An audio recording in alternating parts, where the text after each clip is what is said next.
இன்றைய ஆன்மீக தகவல். 4 பேர் சொல்றத கேட்கணும் என்று சொல்வார்கள் பெரியோர். 4 பேர், நால்வர். தேவாரத்தை நமக்கு நல்கிய 63 நாயன்மார்களுள் முக்கியமானவர்கள் 4 பேர். இந்த 4வர் சொல்வதை கேட்க வேண்டும் என்று சொல்வார்கள். அதாவது யோகங்கள், மிகப்பெரிய வேத மந்திரங்கள், யாகங்கள், யஜ்யங்கள், இதெல்லாம் இறைவனை சந்தோஷப்படுத்துவதற்காக இருப்பவை. மிகப்பெரிய ஹோமங்களால் இறைவன் சந்தோஷமடைகின்றார், யஜ்யங்களால் சந்தோஷமடைகின்றார். இப்படி முக்கியமாக பாட்டின் மூலம் இறைவன் மிகவும் குளிர்கின்றார்.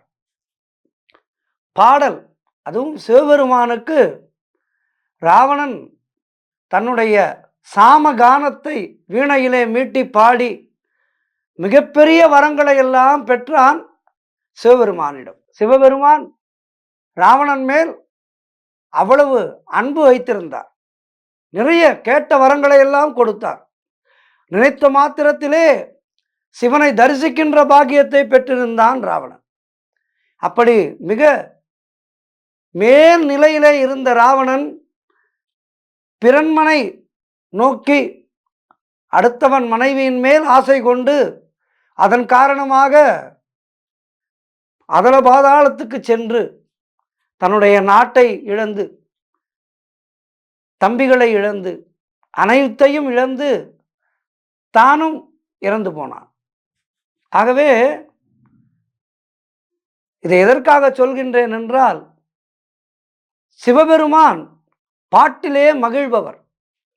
சிவபெருமானை பாட்டின் மூலம் குளிர வைத்து விடலாம். இசைக்கு மயங்குபவர் சிவபெருமான். அவரே ஒரு அற்புதமான நடனம் ஆடக்கூடியவர் அல்லவா, தில்லை அம்பலத்தான் அல்லவா அவர். தன்னைத்தானே கூத்தாடி என்று சொல்லிக் கொண்டவர் சிவபெருமான். அப்படி இந்த சிவபெருமானுடைய அருளை பெறுவதற்கு ஒருவருக்கு நேரம் சரியாக இல்லை என்றால் அவருக்கு என்ன பரிகாரம்?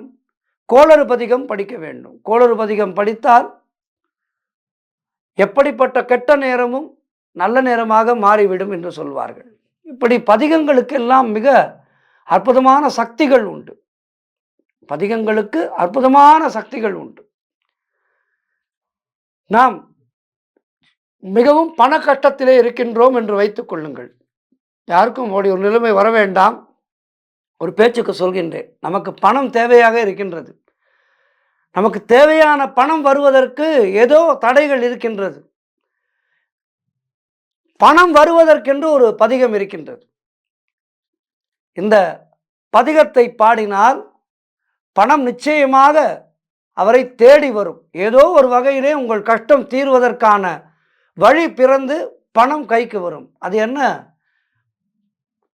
பதிகம் என்று பார்த்தால், வாசி தீரவே காசு நல்குவீர், மாசின் மிழலையீர் ஏசலில்லையே.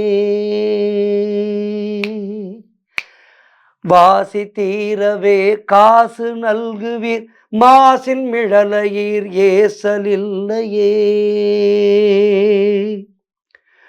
இறைவராயினீர் மறைகொள் மிழலையீர், கரைகொள் காசினை முறைமை நல்குமே.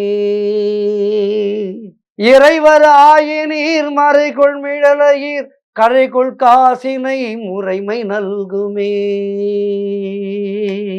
செய்ய மேனியீர் மெய்கொள் மிழலையீர், பைகொள் அரவினீர் உய்ய நல்குமே.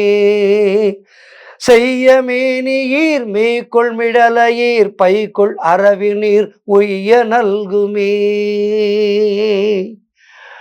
நீரு பூசி நீர் ஏற தேறி நீர், கூறுமிழலையீர் பேரும் அருளுமே. நீரு பூசி நீர் ஏற தேறி நீர், கூறுமிழலையீர் பேரும் அருளுமே. காமன் வேவோர் தூம கண்ணினீர், நாமம் மிழலையீர் சேமம் நல்குமே. காமன் வேவோர் தூம கண்ணினீர், நாமம் மிழலையீர் சேமம் நல்குமே. பிணிக்குள் சடையினீர் மணிக்குள் மிடறினீர் அணிக்குள் மிடலையீர் பணி கொண்டருளுமே. பிணிக்குள் சடையினீர் மணிக்குள் மிடறினீர் அணிக்குள் மிடலையீர் பணி கொண்டருளுமே. மங்கை பங்கினீர் துங்க மிழலையீர் கங்கை முடியினீர் சங்கை தவர்வினே. அரக்க நெறிதர இரக்கமெய்தி நீர் பறக்கம் இழலையீர் கரக்கை தவிர்மினே. அயலும் ஆளுமாய் முயலும் உடையினீர் இயலும் இழலையீர் பயனும் அருளுமே. பறிக்குள் தலையினார் அறிவதறிகிலார் வெறிக்குள் மிழலையீர் பிரிவதறியதே. காழி மாநகர் வாழி சம்பந்தன் வீழி மிழலை மேல் தாழும் மொழிகளே. சம்பந்த பெருமான் பாடிய பதிகம் இந்த படிகம். இந்த திருஞான சம்பந்தர் தேவாரத்திலே முக்கியமான திருவேழிமிழலை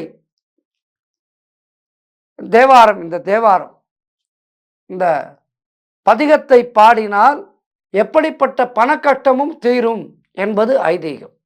இவற்றையெல்லாம் நாம் முறையாக கைக்கொண்டு இந்த பதிகங்களை எல்லாம் பாடினால் அவற்றால் நமக்கு நிச்சயமாக நன்மை விளையும் என்பது ஐதீகம். இது நமக்கு பணம் வருவதற்கான பதிகம். அடுத்து உடல் நலம் சீராக வேண்டி ஒரு அற்புதமான பதிகம் இருக்கின்றது. திருநாவுக்கரசு சுவாமிகள் அருளி செய்த தேவாரம் இந்த தேவாரம். தலையே நீ வணங்காய் தலைமாலை தலை கணிந்து தலையாலே பலிநேரும் தலைவனை தலையே நீ வணங்காய். உடல் நலம் சீராவதற்கான பதிகம். அந்த பதிகத்தை பாடுகின்றேன். இந்த பதிகத்தை பாடினால் உடல் நலம் நல்ல ஆரோக்கியம் கிடைக்கும். திருநாவுக்கரசு சுவாமிகள் அருளி செய்த தேவாரம் இது.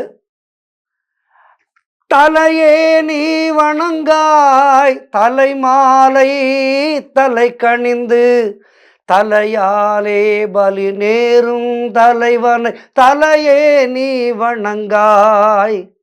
ஆகவே இதையெல்லாம் படித்து நாம் அனுதினமும் பூஜை செய்தால் சிவபெருமானுடைய பரிபூர்ணமான அனுகிரகம் நமக்கு கிடைக்கும் என்பதிலே எந்தவிதமான சந்தேகமும் கிடையாது.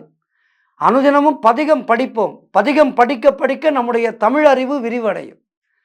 பார்த்தீர்கள் அல்லவா, இதனுடைய உச்சரிப்புகள் மிகவும் முக்கியமானவை. உச்சரிப்புகளிலே மிகவும் கடினமாக கூடியது இந்த பதிகங்கள் எல்லாம்.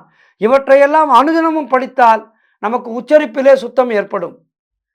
ஆகவே தமிழ் நன்றாக பேச வேண்டும் என்றால் பதிகங்களை படிக்க வேண்டும். பதிகங்களை படித்தால் தமிழ் நன்றாக பேசலாம். ஓம் நம சிவாயா. மீண்டும் நாளை சந்திக்கின்றேன்.